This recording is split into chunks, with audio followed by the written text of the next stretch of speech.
C'est un silence assourdissant, un vide si profond qu'il semble résonner comme l'écho d'un passé rempli de rires, de tumultes et du bourdonnement incessant d'activités qui peuplaient jadis ces pièces. Cathy est sortie faire des courses. Elle m'assure que ce n'est qu'une virée pour des provisions. Mais je la connais assez pour deviner qu'elle en profitera pour glaner un petit quelque chose en plus. Peut-être un présent délicat pour la maison, ou même une surprise toute discrète pour moi. Après 24 ans de mariage, elle a toujours su montrer son amour de cette façon, silencieuse et authentique. Et voilà qu'à l'horizon, dans un mois à peine, nous fêterons nos 25 ans, un quart de siècle de vie commune. Et cette pensée m'a frappé plus fort que je ne l'avais imaginé. Je me rappelle encore, pas si longtemps, cette fois où, le cœur battant, je tâtonnais maladroitement avec une bague dans ma poche, cherchant désespérément à ne pas me ridiculiser lors de ma demande en mariage. Aujourd'hui, nos enfants, Jack et Emily, tracent leur propre chemin à l'université. Jack achève sa terminale tandis qu'Emily vient d'entamer sa 2e année. La maison, jadis vibrante des rythmes endiablés des soirées animées et des couvre-feux bruyants, résonne désormais d'un vide déconcertant. Il y a des jours où il n'y a plus que Cathy et moi, et lorsqu'elle s'en va, ce silence me renvoie son regard froid, semblable à celui d'un spectre déplacé. Ce matin, j'ai décidé de quitter la chaleur réconfortante de mon lit. Bien que Cathy aurait sans doute souri de me voir jouer le rôle du vieux retraité se levant en milieu de matinée. J'ai tendu la main vers ma bouteille de vitamines posée sur la table de nuit, en dévissant le capuchon avant d'en verser une pilule dans ma main. Mais celle-ci a glissé, rebondi sur la table et roulé sous le lit. Avec un soupir d'exaspération, je me suis agenouillé pour fouiller dans l'obscurité dessous, une obscurité mêlée à une odeur de renfermé inhabituelle. Mes doigts ont effleuré des peluches, et même une vieille chaussette jadis portée par Jack avant son départ. Puis, de façon inattendue, j'ai frôlé quelque chose de fin et croustillant, un emballage en plastique. En le tirant vers la lumière, mon cœur s'est serré en réalisant qu'il s'agissait d'un paquet de préservatifs. Longtemps, je suis resté là, abasourdi, tenant cette pièce incongrue comme si c'était un artefact venu d'un autre monde. La confusion m'envahit. Personne d'autre n'était venu ici. Pas de fête, pas d'invité. Depuis 3 mois, il n'y a eu que Cathy et moi. Puis le doute l'a fait irruption. Je me suis rappelé que j'avais subi une vasectomie après la naissance d'Emily, car nous avions décidé que 2 enfants suffisaient. Alors pourquoi un paquet de préservatifs serait-il caché sous notre lit? Cette constatation a embrasé en moi une colère brûlante et vive. Mais je savais qu'il serait insensé d'exploser sur le champ. Comment pourrais-je accuser Cathy, brandissant ce simple morceau de plastique comme preuve irréfutable? Elle ne ferait que le nier ou retourner la situation contre moi. Il me fallait des preuves plus solides avant même d'envisager une confrontation. Je me suis donc levé et enfilé un jean et une chemise, attrapé mes clés et marché dans une maison qui, soudain, paraissait oppressante, chaque ombre recelant une possible trahison. J'avais besoin d'éclaircissement, d'un confident, et je savais exactement à qui m'adresser, mon vieil ami Davy Jones. Non, je ne parle pas du célèbre pirate fictif, mais du véritable Davy Jones, détective privé chevronné, dont le surnom remonte à ses années passées dans la marine. Je lui faisais confiance. Si quelqu'un pouvait déterrer la vérité, c'était lui. En franchissant la porte de son modeste bureau, je le trouvais détendu, les pieds sur son bureau, une tasse de café ébréchée à la main. Il leva les yeux avec un sourire tranquille et me salua d'un ton complice. « Eh bien, si ce n'est pas Ben Miller », en m'invitant à prendre place. Hésitant quelques instants, les mots se bousculant dans ma gorge, je lui narrai tout l'incident. L'emballage de préservatifs, mes doutes incessants, ce pressentiment qui ne me quittait jamais. Davy écouta avec attention, acquiesçant lentement, ses yeux sérieux mais rassurants. Lorsqu'eut fini mon récit, il se pencha en caressant sa légère barbe et déclara « Très bien, Ben, je vais t'aider. Donne-moi une semaine, je vais tout creuser. Mais écoute-moi bien.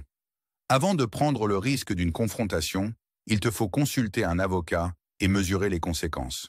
Si cela dégénère en divorce, prépare-toi à toutes les issues possibles. » J'avale ma salive. « D'accord, » murmurai-je. D'un geste ferme, Davy me serra l'épaule. « Nous allons découvrir la vérité, mon ami. » Je quittai son bureau, cet emballage maudit toujours serré dans ma poche, et 2 heures plus tard me retrouvais dans le bureau austère de Butch Reed, l'avocat spécialisé en divorce le plus redouté en ville. Ses yeux perçants m'examinèrent avec la précision d'un faucon guettant sa proie. « Ben, dit-il après un instant de silence en feuilletant ses notes. Si ton dossier se retourne contre toi, tu risques de tout perdre. Biens, économie, la maison, tout sera partagé à moitié grâce aux lois sur la communauté de biens. Ces mots résonnèrent comme un coup de poing, rappelant que la moitié de tout ce pourquoi j'avais œuvré était en jeu. Malgré la douleur du sentiment de trahison et le coup écrasant d'un divorce, une vérité s'imposa à moi. Je ne pouvais plus rester marié à quelqu'un qui avait brisé ma confiance. Butch se pencha, sa voix basse et mesurée. « Si tu es sérieux dans cette démarche, garde la tête froide.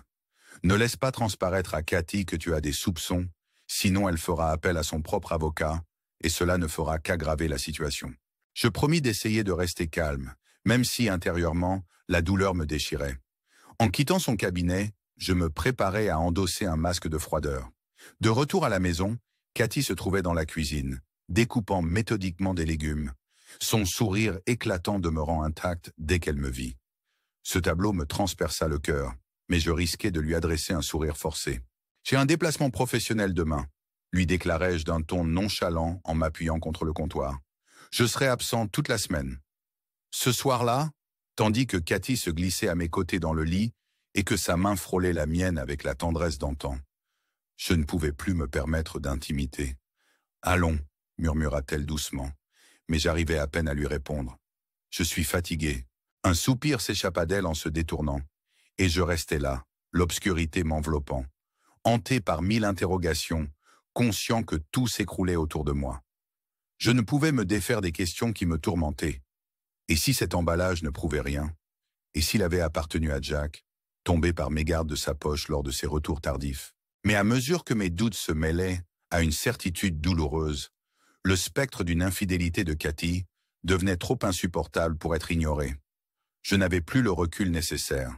Il me fallait des réponses.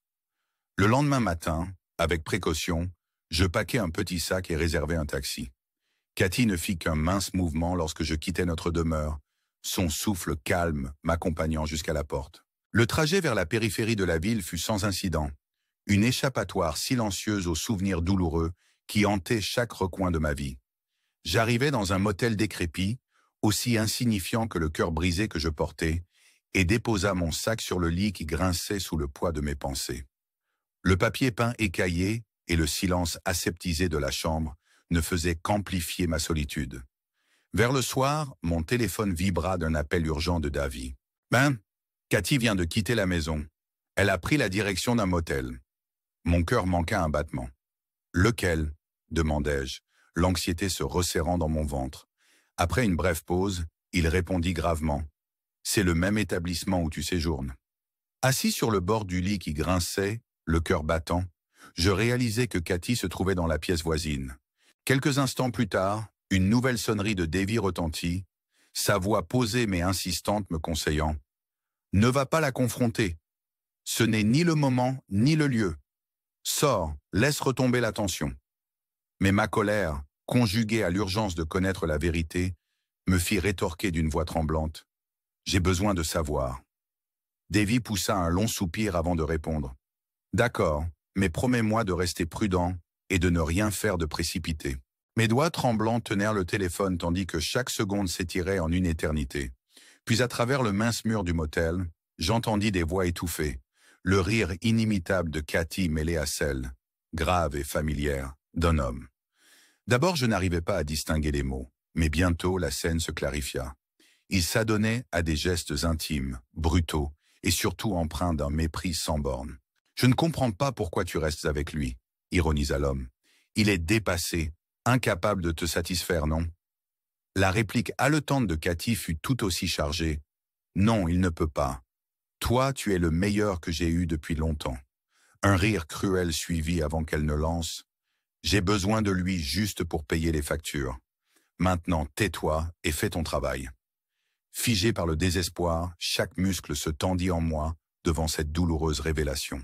Je ne pouvais plus supporter ce vacarme. Me levant, les poings serrés, j'étais sur le point de forcer la porte lorsque Davy réapparut.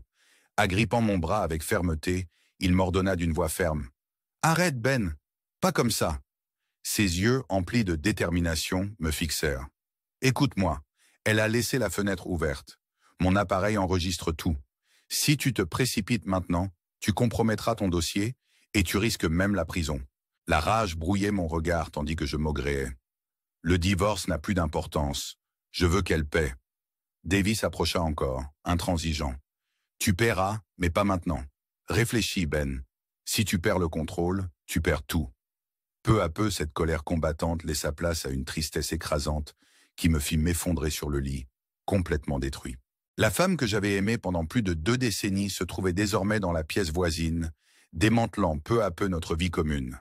Après un long silence agonisant, je me levai, mâchoire serrée et voix tremblante d'une froide résolution. Je me vengerai. Elle peut emporter tout ce que je possède, mais elle ne brisera pas mon âme. Une fois Davy parti, je passai le reste de cette nuit blanche à arpenter frénétiquement le motel, traçant mentalement la route incertaine qui m'attendait. Selon le plan établi, j'étais censé rester dehors pendant 3 jours pendant que Davy surveillait Cathy, mais chaque minute s'étirait en une torture interminable. Plus tard dans la nuit, alors que mon esprit s'affligeait dans une anxiété palpable, mon téléphone vibra de nouveau. La voix méthodique de Davy annonçait « Elle est partie du motel avec cet homme. J'ai une identification positive sur lui. Roger Smith, un collègue de travail de Cathy. » Ce nom me transperça comme une flèche. Savoir que Cathy m'avait trahi avec quelqu'un de son entourage professionnel était une blessure qui me coupait l'âme. Davy poursuivit. Je continue de les surveiller. Pour l'instant, reste en plan et n'agis pas. Je hochai faiblement la tête avant de raccrocher. L'esprit tourmenté entre le doute et une résolution amère. Les heures qui suivirent furent une épreuve où chaque minute, chaque sonnerie de mon téléphone me rappelait la trahison. Le jour d'après, Davy m'appela avec un ton monotone pour me donner les dernières de mises à jour. Elle passe du temps chez Roger après le travail. Se voyant, restant tard, bien au-delà de simples discussions professionnelles. J'ai assez de séquences, Ben. J'écoutais en silence, serrant mon téléphone jusqu'à ce que mes jointures blanchissent. Sa conclusion fut glaciale. Elle est avec lui tous les jours, parfois même avant de rentrer chez elle. Cet après-midi-là, je retrouvais Butch et Davy dans le cabinet de Butch. L'atmosphère y était lourde de tension tandis que Butch, impassible et sévère, me répétait « Ben, rentre chez toi et reste normal. Ne provoque aucune confrontation. Laisse-la croire que tout va bien. » Pendant ce temps, Davy continuera de rassembler des preuves. Plus ton dossier sera solide, meilleure sera ta position. J'avalais ma déception en murmurant intérieurement « Je dois rester maître de moi. » Avec notre stratégie finale bien établie, je quittais le bureau, épuisé mais déterminé à mener ce douloureux processus jusqu'au bout. De retour chez moi, Cathy était dans la cuisine, son visage s'illuminant à ma vue. « Tu es rentré !»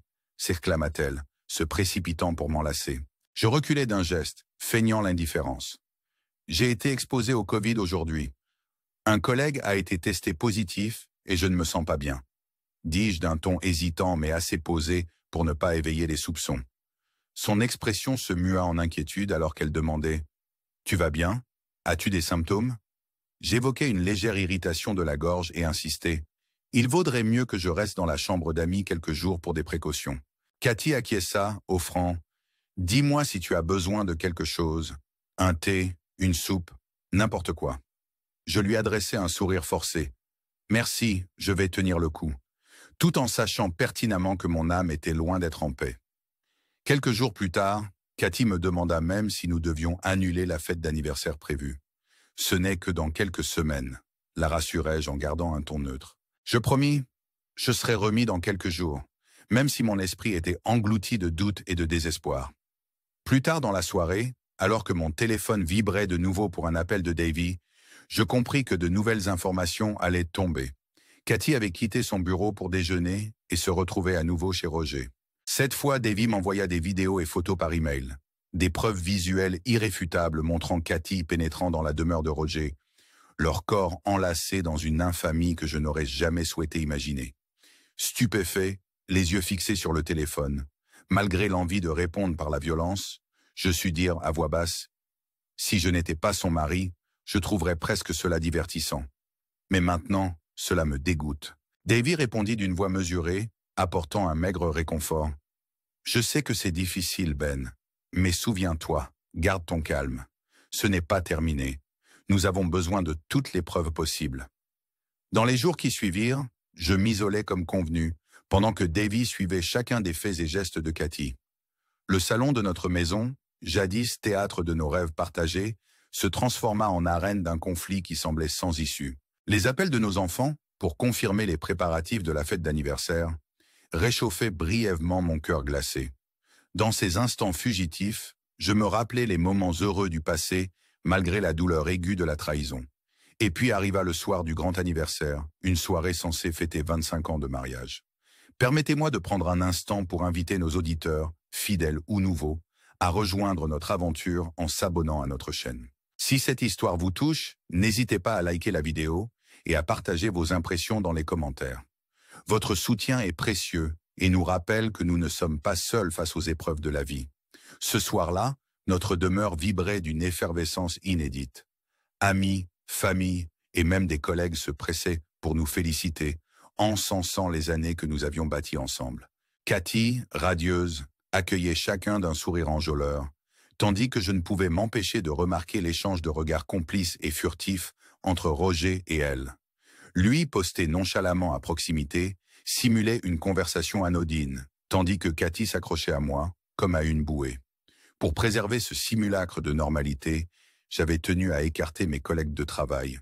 Je voulais que la mascarade se poursuive sans interférence. Lorsque des questions furent posées, j'expliquai avec aplomb que tous étaient occupés dans une réunion cruciale. Ce n'était pas un mensonge avouable, mais une vérité subtilement embellie. Au fur et à mesure que la soirée avançait, les parents de Cathy arrivèrent, nous inondant de paroles de félicitations. Je me força à afficher un sourire de gratitude, même si chaque mot me rappelait l'abîme de sa trahison. Cathy, quant à elle, ne lâchait jamais mon bras, son sourire de façade masquant une anomalie que j'étais déterminé à dévoiler. Et alors survint le tournant décisif. Au moment même où je pensais ne pouvoir plus supporter cette comédie, j'ai discrètement signalé à Davy et Butch. Leur arrivée fut orchestrée avec minutie, un moment soigneusement préparé depuis des semaines. Les lumières s'estompèrent, et tous les regards se tournèrent vers l'écran géant installé pour la soirée. Le cœur battant comme un tambour, je pris la parole. Je vous remercie d'être ici ce soir. Chacun d'entre vous compte pour moi et pour Cathy. Un murmure d'approbation parcourut l'assemblée. Je poursuivis. J'ai été marié à Cathy pendant 24 ans et 6 mois. En fait, 25 ans. Cathy tenta d'intervenir timidement, mais je la calmai d'un léger sourire détaché. Laissez-moi vous expliquer. Je fis alors un geste vers Davy, qui s'avança avec un paquet soigneusement emballé, presque de la taille d'un portrait. Je vous demande de remettre ce cadeau à mon épouse. Tandis que le père de Cathy l'aidait à déballer le présent, la tension dans la pièce était palpable, chaque seconde semblant s'étirer à l'infini. Le choc sur le visage de Cathy, à la vue de l'image dévoilée, fut exactement celui que j'avais imaginé. Là, capturée en flagrant délit, elle était filmée dans une posture compromettante avec Roger. Un cri déchirant fusa, brisant le silence lourd de la salle, tandis que son père furieux s'écriait « Ben, qu'est-ce que cela signifie? C'est une vilaine plaisanterie. » Je maintins mon calme, laissant ma voix devenir aussi froide que la lame d'un couteau. Ce n'est pas une plaisanterie. Ce que vous voyez est la preuve nette que je m'apprête à dévoiler dans une vidéo. Et dès que Davy appuya sur quelques boutons, l'écran se remplit des images de Cathy, sa voix étouffée par la honte elle-même, avouant d'un ton détaché « J'ai besoin de lui juste pour payer les factures ». Un silence écrasant suivit, chaque regard fixé sur moi dans une incrédulité mêlée de pitié. C'est alors qu'un homme en costume noir, affichant une assurance implacable, s'avança vers Cathy et déclara simplement « Madame Miller, vous êtes assignée à comparaître ». Le visage de Cathy se déformait entre l'incrédulité et la colère, alors qu'elle tendait la main pour saisir l'enveloppe, incapable de fuir cette réalité implacable. L'homme se tourna ensuite vers Roger. « Monsieur Smith, vous êtes assigné à comparaître. » Les yeux de Roger s'écarquillèrent, partagés entre le choc et la culpabilité. Puis là, méthodiquement, il se dirigea vers le PDG, un autre acteur central de ce réseau de duplicité, et lui remit une enveloppe accompagnée des mots tout aussi glacials. « Monsieur Thompson, vous êtes assigné à comparaître. » Je pris alors une profonde inspiration, fixant du regard tous les coupables présents, et d'une voix définitive, je déclarai « Ce procès est intenté pour manquement au code moral de l'entreprise et pour avoir détruit les fondements de mon mariage. Monsieur Smith, vous êtes poursuivi pour avoir détruit mon mariage. Et Cathy, vous êtes assigné en divorce. Chaque mot tombait avec la solennité d'un marteau de juge.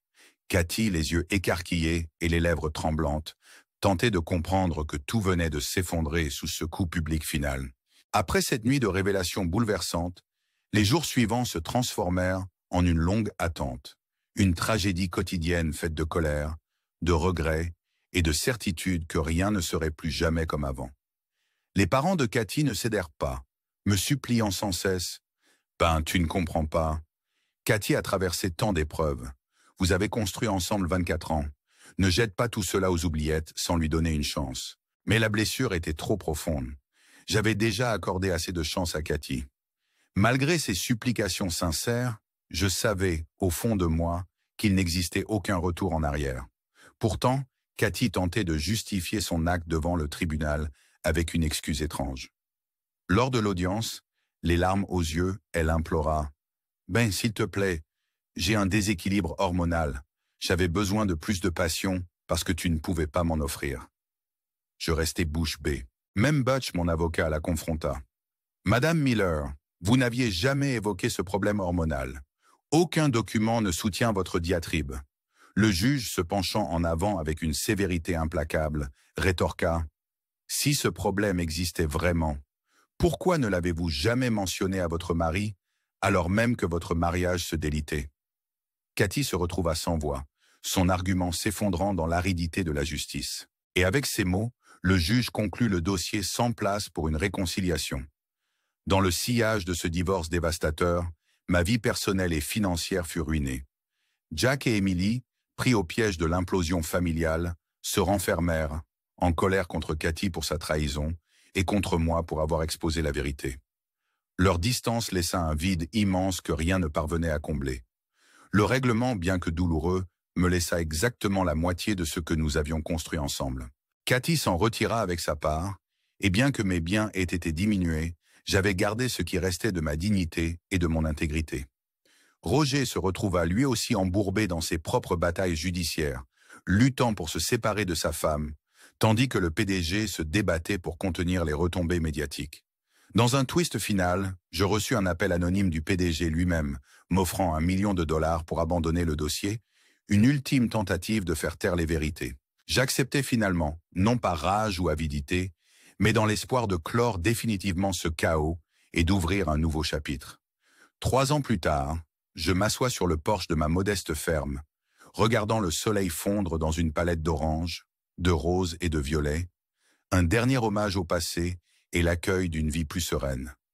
L'air est vif et le monde semble silencieux ici, loin de la tempête qui dominait autrefois mes jours.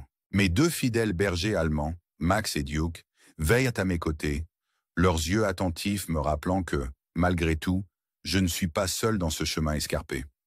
Passant mes journées à entretenir la petite ferme, réparant les clôtures, nourrissant les poules et travaillant la terre, j'ai appris à apprécier un rythme de vie différent, basé sur la lenteur et la contemplation plutôt que sur la hâte. Et de façon pour le moins surprenante, mes enfants, Jack et Emily, ont commencé à me rendre visite. Aujourd'hui, eux qui sont devenus plus mûrs, parviennent timidement à abattre les murs que la douleur avait érigés entre nous. Nous parlons de la ferme, de moments simples qui, peu à peu, remplacent le poids de notre ancienne existence.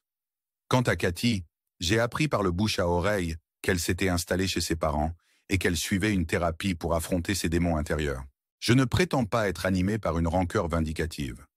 J'ai compris qu'accrocher à la colère ne fait que nous enfermer dans le passé. J'ai fini par laisser partir l'amertume, même si la blessure demeure. Mon cœur reste meurtri, mais la quiétude de cette vie lente m'offre enfin un semblant de paix.